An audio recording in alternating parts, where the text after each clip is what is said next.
The envelope hit the table like a gavel, and my own daughter, jaw tight, eyes colder than the morning light, told me to pay rent or get out. I didn't argue, didn't plead. I just stared at the hardwood I'd sanded with my own hands and felt something inside me go quiet and sharp. I live on Juniper Street in Lakewood, just west of Denver, where the air gets thin enough to make you think twice about the stairs. For 23 years, it's been my home. The place Nora and I painted bad tans and two bright blues. The place where winters stacked up at the doorstep and summers popped the fence with kids' laughter. The house has my aches built into it. My name is Arthur Hale, and the deed to this place is mine. Lena didn't know that when she spread those bills across the table like an indictment. "Rent's going up," she said, sliding a printed lease toward me with a gel pen clipped to the top. "Utilities, too. You need to cover your share, Dad." Evan sat beside her. My son-in-law, a man who always looks like he's chasing down a meeting he hates, flicking his thumb across his phone. He didn't look up when I asked, as evenly as I could, "My share of what, Lena?" "The house," she snapped. "This roof, these floors, the space you take up every day while we work to keep it that way." I could have told her then. I could have laid the title on the table, pointed to my name, watched that gel pen run dry. I could have told her about the settlement from my years at the rail yard, the back I gave to the old Union Pacific spur behind Globeville, the hearing where the doctor spelled out the vertebrae I'd traded for paychecks. I could have told her I used that money to buy our home outright, and that after Nora died, I let Lena and Evan move in with me, which quietly became us letting you stay. I could have told her the checks I handed her each month were my own money moving like a quiet river in a loop, done to keep the peace. Instead, I folded the lease neatly and slid it back. "I hear you," I said. "I'll work it out. By Friday." She tapped the paper. "Or we'll have to make other arrangements." I nodded, stood, and took my bag back down the hallway to my room. The door closed with the soft click of someone keeping the peace with his own hands. On my dresser, in the chipped frame with the brass corners, Nora's smile reached straight through time. "I don't know where I went wrong," I told the empty air. "Maybe I made it too easy. Maybe I did what I promised, and then some." The bottom drawer held a white envelope with a business card tucked inside. Sonia Delgado, Front Range Realty. She'd walked me through 2 townhomes last fall when sleep got mean. "Arthur," she'd said then, leaning on my fence afterward, "a place like this on a quiet street, blocks from Belmar, easy access to the 6. You'd pull 850, maybe more if the market keeps humming." I pinched the card between my fingers until it warmed. The world upstairs went on. Cupboards closing, Lena's heels, Evan's polite cough when he's about to say nothing. I put the card away, shut the drawer, and sat in the chair by the window, watching a winter sun that couldn't decide what it wanted. I didn't answer my daughter's ultimatum that day. I decided I'd answer it with a closing date. That night, when the house exhaled, and the neighborhood sank into its soft hiss of traffic from Wadsworth, Maya knocked. My granddaughter's hair was a tossed ponytail. Her backpack hung like a dare. "You okay, Grandpa?" she asked. I smiled because I didn't trust what my voice might do. "I'm fine, kiddo." She studied me, all 18 going on old soul. "Mom's stressed," she said carefully. "But that's not on you." "I can handle my share," I said, and the double meaning was heavier than the room. She stepped in, hugged me. "Promise me you'll take care of yourself." "I promise," I said, and felt the lie like a pebble in my shoe. I stared at Nora's picture after Maya left. The quiet inside me wasn't fear. It was a fuse. If this is your first time hearing me talk like this, Do me a favor. Tell me where you're listening from, what city you call home, and if these stories feel like something you might hold on to, a like and a subscribe help me keep telling them. No noise, just more heart like this. Morning at altitude has a way of being honest. The sun barged right in through the blinds, and the smell of coffee made the kitchen feel like a place that might forgive you, given time. Maya slid in first, a comet of early classes and paint on her thumbs. Midterms, she sighed, pouring cereal. Do you think if I staple an A to my forehead, they'll let me skip calculus? I smiled. Staples are optional. Effort isn't. She rolled her eyes, but the edge softened. You sure you're okay? I'm tougher than I look, I said. She kissed my cheek, shouldered her bag, and left an orange slice on my napkin like a little sun. Tires crunched the driveway. Not Evan's Prius, not Lena's SUV. Cole, my son, thundered in without knocking. Cole is a lot of charm and a lot of try, both threadbare lately. His wife, Sharon, hovered at the doorway like a whisper. Dad, he said, clapping his hands the way he did as a wide receiver in high school. Got a minute? He didn't wait for the yes. He sat, leaned, pitched. It's the shop. Between parts and the city permits, I'm tight. $6,000 bridges me to the next contract. 30 days. Tops. Cole, I said. He put up a hand. I'll pay you back. I mean it. I know last time. Son. I laid my palm on the table like a stop sign. You need a plan that isn't me. He flinched, like I'd flicked him with a rubber band rather than offered him a lesson. Family helps family. I've been doing that a while. Sharon swallowed, eyes shining. Cole. He didn't look at her. He looked at me, and something mean flashed in the space his fear had chewed out. Maya gets everything. Is that it? She bats her lashes and you write checks? I stood. I've never been a tall man, but there's a thing that happens when you stop slouching. This isn't about your niece, I said. This is about you. You've got 2 hands, a tool chest, and a shop full of possibilities. Use them. He pushed back his chair hard enough to bark the floor. Forget it. He turned, then whipped back. Don't call me when you need help. I didn't tell him I never have. When he left, the kitchen settled into the hum of the refrigerator and the small rattle of a house that remembers. I took my coffee out back. The Rockies were a soft gray bruising the horizon. The fence needed repainting. The bird feeder still leaned like it had opinions.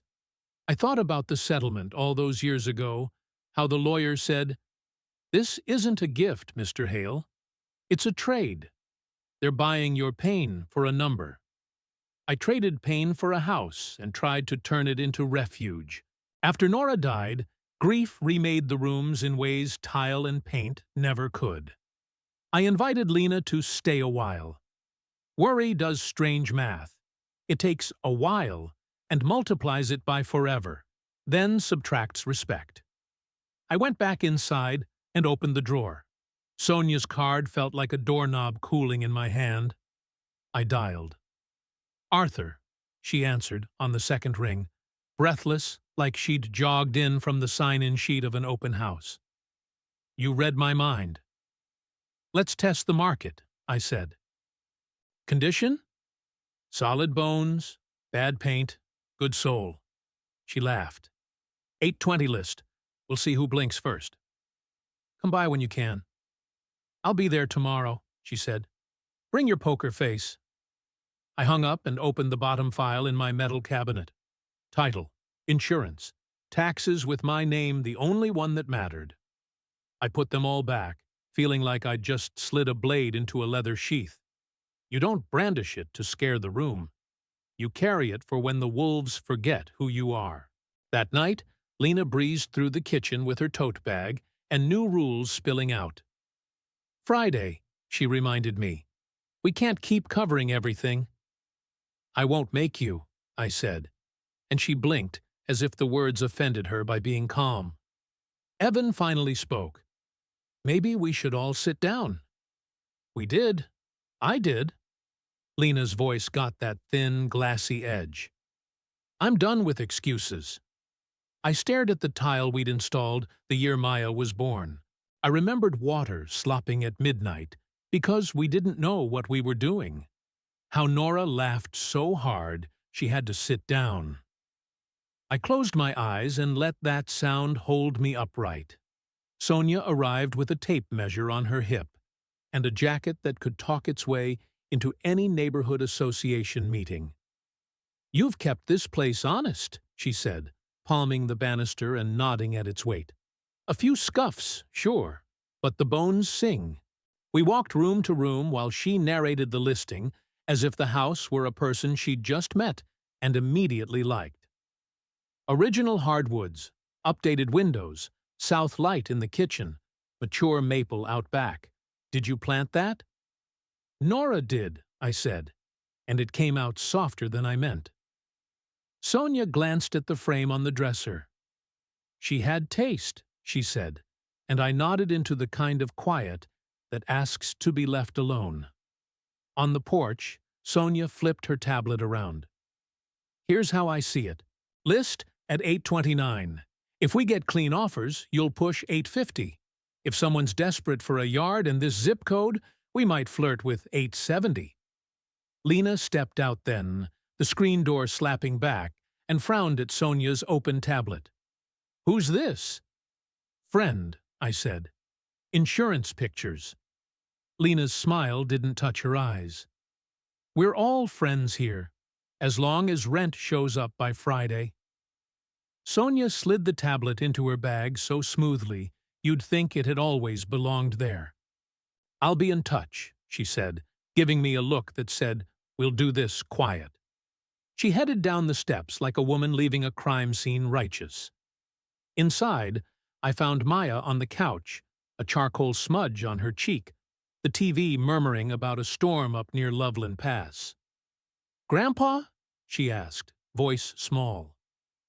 Are you moving? I sat. Sometimes you have to walk to remember your legs work. That's not a no, she said, and the tears that made her eyes brighter stayed right where they were, proud and furious. Come help me sort the garage this weekend, I said. I could use your eye. She nodded, as if I'd just handed her a map out of a maze. That night, I pulled out a shoebox. Old pay stubs from the yard. The doctor's note that folded my body into a number. The letter where the settlement got stamped. And the deed. My name. Alone. As clear as mountain air in January. I traced it with a finger I could still trust with a pencil, but not a hammer. I kept my promise, I told Nora. I gave them a home. I just didn't promise to give them my spine. The next morning, neighbor Rick wandered over while I trimmed the low branches off Nora's maple. He's the kind of man who knows who's moving before the moving truck knows who's moving. Heard the market's poppin' again, he said, lifting his chin toward the roofline. You'd do well if you ever think about selling. You know, downsizing. Belmar's got those apartments with the little patios. I like a little patio, I said. He grinned like I'd told a joke. Let me know. My sister's looking. Guy across from Pierce Elementary just got 900. Can you believe that? I looked at my gutters, at the line where sunlight turned the paint kinder. I can, I said. Upstairs I heard voices, low and tense, as if Lena and Evan were holding their breath and trying to share the same lung. Sometimes, the ugliest sentences start with, "We can't keep." I didn't need to hear the rest. I'd just decided which sentences would end here. Sonia staged nothing. We'll sell the life, she said. Not a catalog. She took photos of scuffed baseboards that time-mapped our years and sunlight that tried its hardest. I started packing without telling anyone. Not the loud kind, the respectful kind, the one that puts books in boxes with their old friends and wraps the fragile in newsprint like tucking in a child. I labeled every cardboard square with a black marker that bled a little: Nora, linens, Arthur, tools, Maya, saved. Maya helped. She didn't ask which pile meant goodbye. She just wrapped mugs, slipped Polaroids into envelopes, and leaned her temple against my shoulder when the smell of Nora's sweater closed my throat. "I remember this," she murmured, lifting a warped wooden spoon. "Grandma used to call it the lucky one." "Burned 1,000 onions," I said. "Still asks for another round." Lena caught us by the hall closet. Her eyes darted to the boxes, then to my face. "What are you doing?" "Making it easier to mop," I said. The closets were heavy. "We have a cleaner," she snapped. And then, "By Friday, Dad." Evan tried to be the kindness room temperature can manage. "Maybe we can revisit the amount," he said, like a man offering a coupon for an amputation. I closed the closet door gently. "No need." I signed the listing contract after dinner, in my room, with Nora's picture watching like the past approves when the living can't. List price, $829,000. Occupancy, seller to deliver vacant at closing. The pen felt heavier than a pen should. I put my name where it mattered, and didn't look for anyone else's. That night, Cole called. "You hear yourself?" he demanded, skipping hello. "You really said no to me? To your son?" "Not tonight, Cole," I said. "Sharon's crying in the bathroom," he said, trying to press guilt like a thumb against a bruise. "You like that?" "I'd like you to be a husband she can lean on," I said quietly. He hung up with the kind of click that wants to be a slap. I lay awake, counting train horns in the distance and remembering the way steel sings before it hurts you. Morning came anyway, rude and bright. Sonia texted a string of calendars and thumbs-ups. "We're live," she wrote. "Showings start Saturday." "Please don't put a sign in the yard," I replied. She sent back a single dot. Then, "You're the seller. Your rules." When you've been told for years that the rules belong to everyone but you, that sentence feels like a warm hand.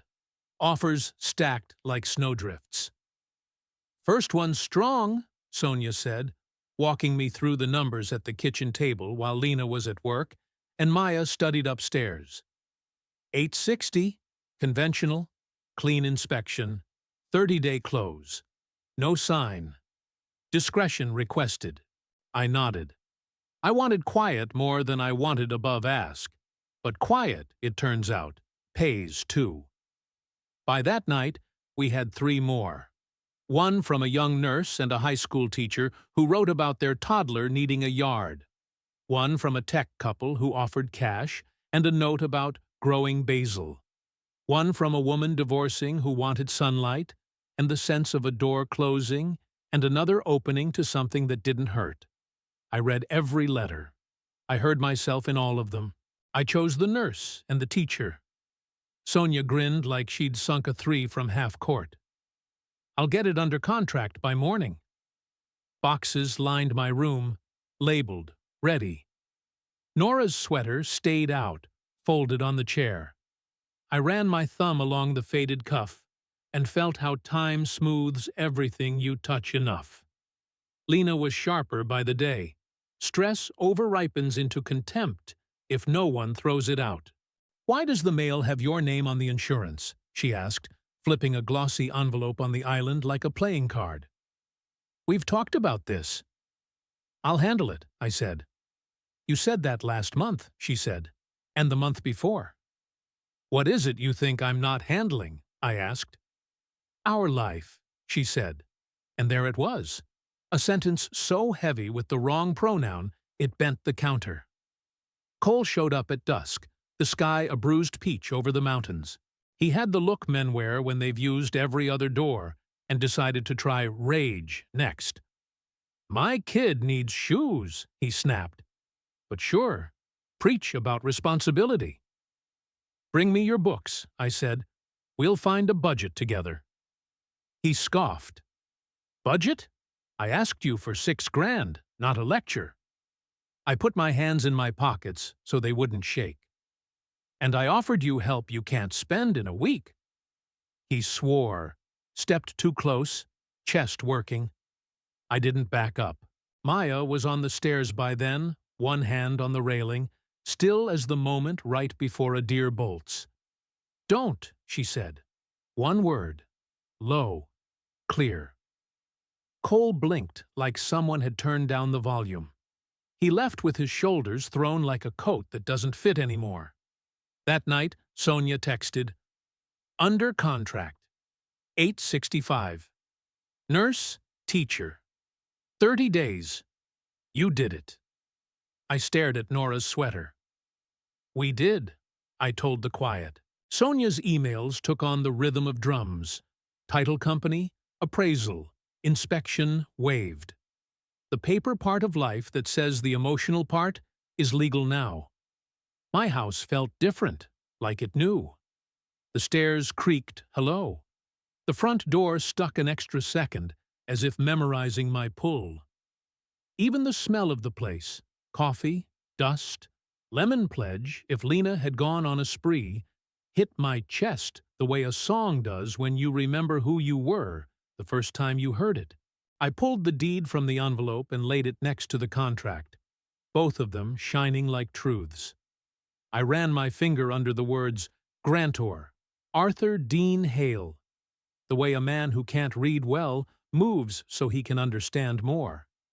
I took a breath so long I felt it in my ankles. "Dad?" Lena said from the doorway. I didn't scramble to hide the papers. I let them be. If a moment has teeth, you can't gum your way through it. Her eyes went to the deed. She snorted. "What is this?" "What it looks like." She stepped closer, and for half a heartbeat, I saw the little girl who used to fall asleep in the back seat, with raisins stuck to her palms, the one who brought me rocks as a gift. Then she became the woman who knew where every light switch was, but none of the history. "You're not funny," she said. "We can't play pretend with paperwork, Dad." "It isn't pretend," I said softly. She looked, really looked, and something changed in her face. She went pale in the way people do when the room tilts. "No," she whispered. "No." Evan appeared behind her. Quiet gravity. "What's going on?"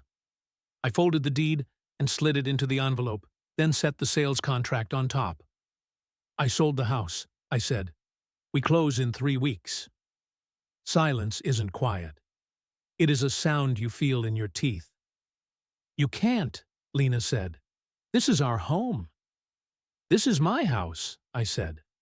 "Your home is something you make wherever you treat people with respect." She laughed, sharp, stunned.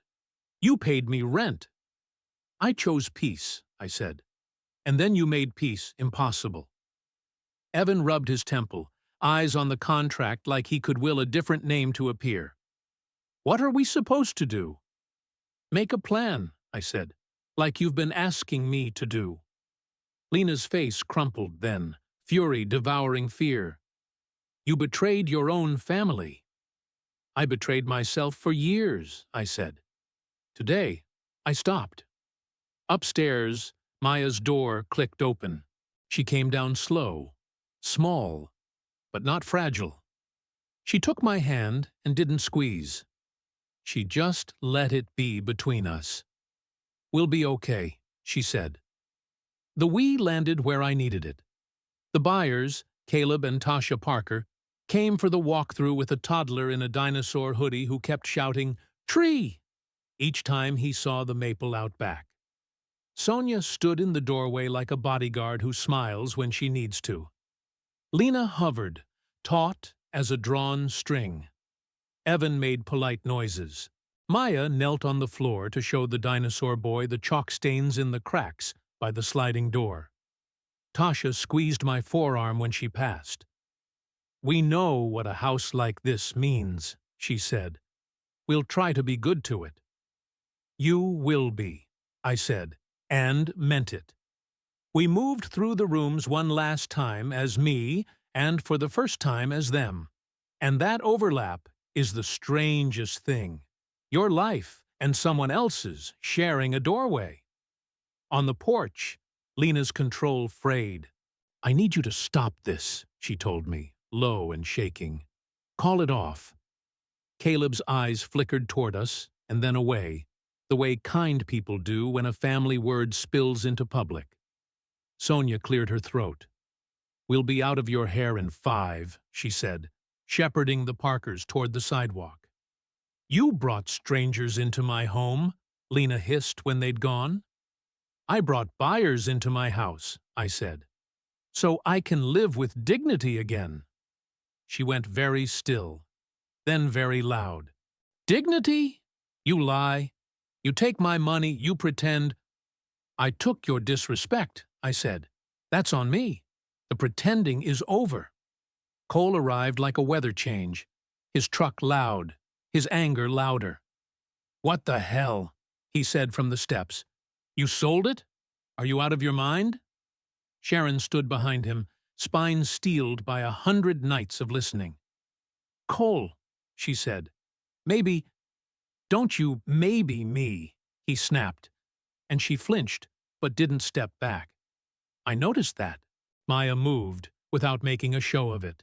She placed herself between me and my son, because sometimes love looks like 5 feet of girl and a spine made of truth. "You don't talk to him like that," she said. Cole was winded before he'd thrown a punch. He looked from me to Lena, to Maya, to the door that now belonged to the Parkers more than to him. "You'll regret this," he told me, but there wasn't enough air in the threat. He left, and the engine noise carried his bluster away. The porch fell back into the ordinary sounds of our street. A mower starting up, a dog objecting to a squirrel, the whisper of Wadsworth 2 blocks over. Sonia returned to the steps. "All set," she said. "See you at closing."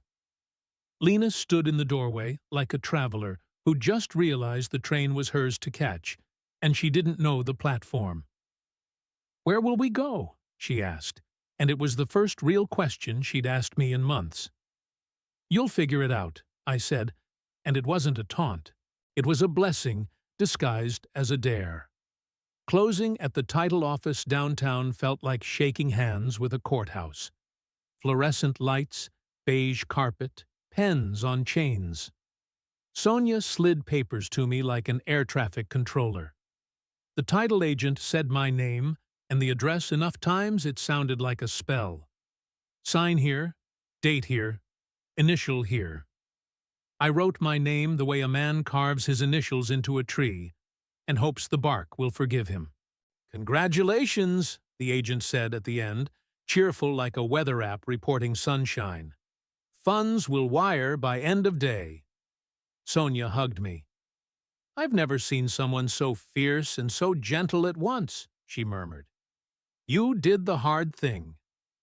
I carried the closing folder in a manila envelope like a flag I didn't want to wave in anyone's face. Outside, the Denver light had that high, clean quality that makes even bad buildings look honest. Sonia offered me a ride. I shook my head. I wanted the bus. I wanted to sit among people who weren't actors in this particular drama. Nurses with lunchboxes, a kid with headphones and big dreams, the quiet army of the city moving. Back on Juniper, the house blinked at me like it knew it was already a memory wearing a body. Lena sat at the table with a lined pad and a calculator. Evan stood at the sink, washing a mug he'd already washed. Maya folded a sweatshirt on the back of a chair because she needed to fold something. "It's done," I said. Lena didn't look up. "I called a lawyer," she said. "Good," I said. "He'll explain the same thing the title did." She put down the pen. "What will you do?" "Move into a quiet place near the creek," I said. One with a patio. Somewhere I can hear my own thoughts without asking permission. Evan surprised me then. He took a breath, met my eyes, and said, "I'm sorry." It landed like rain on a fire. Not enough to put it out, enough to make the smoke less cruel. I moved the last boxes that week after the wire hit. 2 rooms into a small apartment on Kipling, a view of a parking lot, and a slice of sky that got pink when it wanted to. I set Nora's photo on the dresser first, put her sweater on the top shelf, and hung my one good jacket. The place smelled like new paint and possibility. I stood in it the way you stand in a church, when it's empty enough to hear if you're listening. Maya brought a plant. "So you don't forget to water something," she joked, and tucked a note under the pot. "You don't owe anyone your peace." I tucked that into the corner of the frame where Nora could see it. That night, I slept. No doors opening at midnight, no rent notices masquerading as conversations, just the soft whisper of tires on Kipling, and a heater clicking on like a good idea. Freedom isn't fireworks. It's a cup of coffee that tastes like coffee because you made it when you wanted to. I learned the new apartment's sounds. The neighbor who sings to his dog before bed. The elevator that sighs like it's thinking. The linens clicking around in the dryer like a small applause. I walked to the creek in the mornings. Watched a heron stand like patience in water, shallow enough to shame a river. I shopped for groceries I'd actually eat. I sat on my patio with a paperback and didn't apologize for the way the sun or the book chose me. Cole texted me a photo of an eviction notice he'd tacked to someone's windshield on accident, and then removed because that's not how the law works. No words, just the photo. I didn't reply. I remembered him at 9, dirt-streaked and grinning, holding out a frog like he'd found a miracle. I let that kid put his hand on my shoulder and remind me that we're all both. Lena sent emails addressed to Arthur, like my first name had wronged her. Legal threats, demands, invented debts. I forwarded them to Sonia, who forwarded them to the title company, who forwarded them to an attorney named Pam, who wrote back with calm sentences about ownership and records and the law. I didn't set out to teach my daughter a lesson. I set out to stop learning a bad one. Evan called once. "She's lost," he said, into a quiet that had been curated for years. I wasn't much help. "You can start now," I said. "Help her see she's not a captain because she says so." Maya came every Sunday with a bag of groceries she insisted were on sale. I let her. We ate eggs and toast like a ceremony, walked Loop Road by the creek, and talked about her classes at Red Rocks, about painting hands and faces, about how skin has colors you don't see until you stop pretending you know what beige is. She brought her sketchbook. I sat for her. My nose came out too honest, my eyebrows like punctuation. "That's me, all right," I said, and she laughed in a way that stitched something back together. One afternoon, a letter arrived from the Parkers, handwritten. "We found a picture of a woman labeled Nora, Belmar Fountain, 2007, behind the laundry room cabinet," it said. "We'll keep it here unless you want it back. Also, our kid learned the word shade." "Thank you." I walked the long way to Juniper Street. The maple threw patchwork onto the lawn. The porch had new pots with petunias trying their best. Tasha handed me Nora's photo on the porch, fingers careful like a hush. "She'd like you," I told Tasha. "I hope so," she said. "We're trying to be good stewards." "You are," I said, and I walked back to the bus with her face, Nora's and Tasha's, like bookends holding the story up. A year reset the light. Snow came and went and came again. The maple on Juniper greened up, then loosened its grip and let go the way healthy things do. Maya got an acceptance letter from CU Boulder and read it on my patio with her hand over her mouth. "Full ride," she whispered, then said it aloud in case the world needed a second chance to be generous.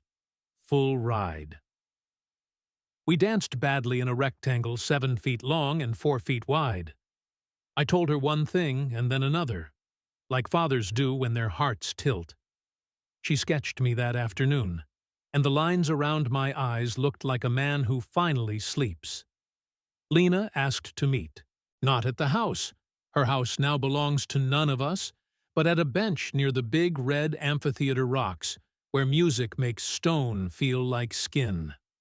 Red rocks glowed in the late sun, the color of forgiveness nobody was ready to name. She came alone. No tote bag. No calculator. Just the woman I'd carried on my shoulders at 6 to see the elephants at the zoo because we couldn't afford the circus. She sat with her hands linked, then unlinked, then linked again. "I was scared," she said, voice hoarse. "And when I'm scared, I make a plan. And when a plan doesn't work, I make smaller ones that fit in people's throats." I let the wind speak first, rattling the brush behind us. "You treated me like cargo," I said, "like something to strap down and move." She winced. "I did. I kept thinking if I could get every column to add up, I wouldn't feel that whole." She swallowed. "I took from you because you were there." "You're not the first person to confuse presence with permission," I said. "I don't know how to fix it," she said, "but I wanted to say the part I can say." "I can forgive without forgetting," I said, "and I can love you from over here, where my back doesn't hurt quite so much." Tears are not persuasive. They're honest. Hers came and went, and the rocks didn't move. "Do you think I'm a bad person?" she asked. "I think you were a frightened one," I said. "Fright can make any of us cruel." We sat. A runner puffed by, climbing to his own kind of prayer. The sun laid a hand on our shoulders without choosing sides. "I miss Mom," she said finally. "Me too," I said, and let it be simple. When we stood, she hugged me like a daughter, not a landlord. It lasted exactly as long as it needed to, and no longer. "If I mess up again," she said, stepping back, "tell me before the deed." "Deal," I said. We both smiled at the pun we hadn't earned and walked to separate cars with the same sky over us. On move-in day at CU, Maya hung 3 things first: a plant on the sill, a sketch of a hand holding a pencil, and a photo of a woman laughing in fountain spray dated 2007. "Grandma approves of Boulder," she said. I gave her a mug and a letter I'd written too slowly. "When people make you smaller," I wrote, "measure yourself by the mountains. When the math doesn't add up, pick a different problem. When love asks for rent, pack." Back at my apartment, I made 2 eggs over medium, and I didn't break the yolks. I ate them on the patio while the evening took the heat out of the day. Somewhere, a train pulled a whistle like a thread through the air. I breathed in, breathed out, counted both. This isn't a story about selling a house. It's about not selling myself. It's about a kitchen table where a man decided to stop being furniture.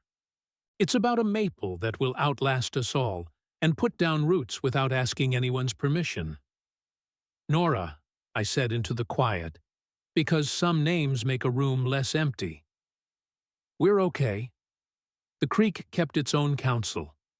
The sky turned the color of a bruise, getting better. I finished my coffee. I cleaned my plate.